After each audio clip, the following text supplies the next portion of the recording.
dhaqan Soomaali noo keena ما أنا سؤال صح ده مركو وجود مثلا لقيت قفك وجود جوابنا على المرور اللي هديه وقرن وين أنا شيء هدو هاي دوا شيء لكن وعو شيء dhaqan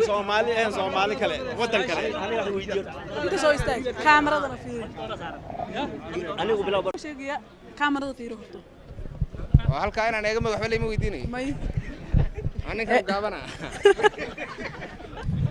أيه كان مسكرير بتين إن واحد كويس وين يا كديس كسي أنا مقعد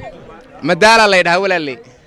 إن سؤال بنقويديني يا سؤال شان كويديني واحد هاي شيخ وصلاة عصر مساجد ده تجناية صفقة كواد وين دلاين كلاباتنا ودقلاية صفقة صورة قلدية صح كل بكي قرنا يوم باسي dadku way indhalaayihiin laakiin quraanka ma moogana marka igu soo celi bal sheekh waa salaad casar uu tujinaya safka koowaad waa indhalaaya kala ma kulligood kalabaadna wuu dhagalaaya ma kulligood مساج دغلا ودا نلا با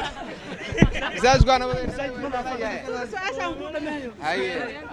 waxaan ku yiri sheekha dad tujinaya salaad casar safka koowaad uu indhalaaya kalabaadna uu dhagalaaya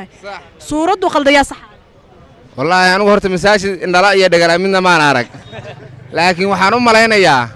kuwa indhaha la unba kulay sixi saan baan isleeyahay ku dhagalaade muxuu garanba waa dhagalaay waxa ma maqlee waa maasantahay su'aal kale ku weydiinaya gabadh qurux badan adigoo kala gabadh qurux badan aad wada sheekaysateen gabadhii waxay kugu tiri inaan isguursanaa rabnaa laakiin hal shuruudan kugu xidhaya halka shuruudna waa inaad dhulka soo laalaabtid maxaa sameeyay ma dhul baa la laalaabi karaa war miyay waalanta na waxa maana maqale waa qoon soo socda waxaad ka sheekeynaysid ma qoon soo socda wuxuu dheelaaba weli maana arag ma maqal aniga arintaas uma dhicinba arintaas haday u dhacdana gabadh kale qurux badan oo kale u maraasan lahayd gabadhu waa barqa dhereege